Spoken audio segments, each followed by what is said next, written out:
நேற்றைய எதிர்த்தாக்குதல் பாகிஸ்தானுடைய நிலப்பகுதியை மட்டும் அல்ல, பாகிஸ்தானுடைய பங்கு சந்தையையும் தாக்கியிருக்கிறது. பாகிஸ்தானுடைய பங்கு சந்தையினுடைய வலைத்தளம் மூடப்பட்டிருக்கிறது. வலைத்தளமான PSX தற்போது அணுக முடியாத நிலை ஏற்பட்டிருக்கிறது. செய்தியாளர் ரமேஷ் கூடுதல் விவரத்தோடு இணைகிறார். ரமேஷ், எதனால் இந்த மூடுதல்? கூடுதல் விவரங்கள் என்ன? இந்தியா பாகிஸ்தான் இடையே பதற்றமான சூழல் நீடித்து வரும் நிலையில் பாகிஸ்தான் பங்கு சந்தை வலைத்தளம் என்பது மூடப்பட்டிருக்கிறது.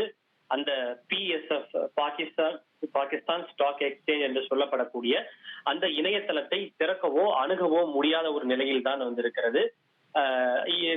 இந்த இணையதளம் என்பது தற்போது அடுத்த அறிவிப்பு வரும் வரை பராமரிப்பில் இருப்பதாகவும், நாங்கள் மீண்டும் வருவோம் என்று அந்த இணையதளத்திலேயே ஒரு சிறிய செய்தி குறிப்பை ஒன்றை பாகிஸ்தான் பங்கு சந்தை என்பது வெளியிட்டிருக்கிறது.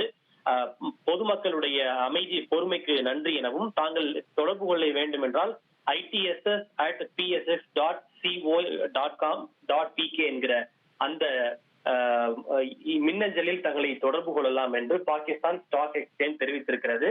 அதாவது இந்த இந்தியா மற்றும் பாகிஸ்தான் இடையே மோதல் காரணமாக கடந்த 4 நாட்களாகவே பாகிஸ்தான் பங்கு சந்தை பெரும் வீழ்ச்சியை சந்தித்து வருவதாக கூறப்படுகிறது. சுமார் 10% அளவுக்கு கடந்த 4 நாட்களில் வர்த்தகம் என்பது வீழ்ச்சி அடைந்திருக்கிறது. நேற்று ஒரு நாளில் மட்டும் பெஞ்ச் மார்க் இண்டெக்ஸ் என்று சொல்லப்படக்கூடிய அந்த இண்டெக்ஸ் சுமார் 7% அளவுக்கு வீழ்ச்சி அடைந்ததன் தொடர்ந்து காரணமாக நேற்றைக்கு சுமார் 2 மணி நேரத்திற்கும் மேலாக பங்கு சந்தை வர்த்தகம் என்பது நிறுத்தி வைக்கப்பட்டது.